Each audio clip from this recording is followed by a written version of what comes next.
Now that you guys have finished modeling your top and your bottom, you're now ready to begin setting things up and importing your tools. First thing I always like to do is import my tools, know what I'm going to be working with. I already have my Delrin tools imported, so it's not very difficult to do. You're going to go ahead and come up here and unclick off all.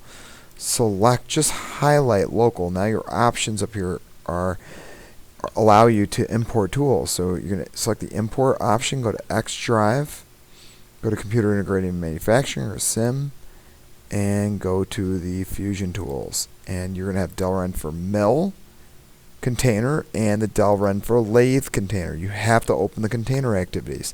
Select open. You're going to notice 8 is a 1/2 inch end mill, 9 is a 3/4 inch end mill, and 10 is a 12.25 or almost a 1/2 inch drill. Over here on the lathe, we just have 2 lathe tools that we're going to be able to cut all this out with. You can see them. One is a 55-degree insert, and the other one is a parting tool. After you have all this set up, you are now ready to begin the setup. So we're exit out. We're going to go over here to setup and new setup. Now we need to make sure, the first thing you need to make sure of now that we're not milling anymore, we're going to go turning. The second thing is real difficult is the selection here. You have to really zoom in and make sure you get a face. Because Z needs to be forward, Y needs to be here, X needs to be down. So you just want to grab one of these like round cylinders here and it will flip it to the side. The next thing you need to do is, I believe over here we're good. We're going to go over to stock. We don't want this to be centered. And what centered is I'm going to kind of flip it so we can see the front. This means we have however much material we have on this side, we have an equal amount on that side. We don't want it to be centered. We want to offset from front, okay? And the offset is 0.05.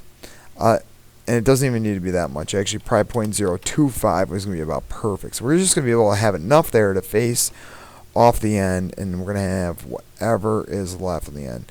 The overall length we're going to do is 4 inches. Stock diameter is 3.125. And that way we can go ahead and cut this off to the right size at a later point in the project. But we don't want this going back really any further than 4 or 4 point.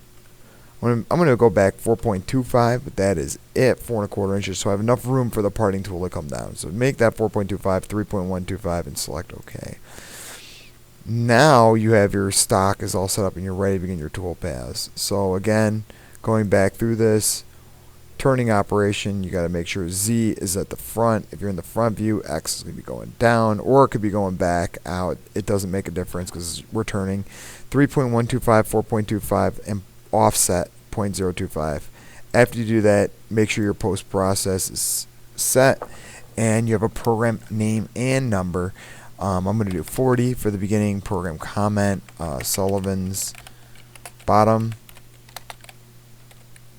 container, bottom, and select OK.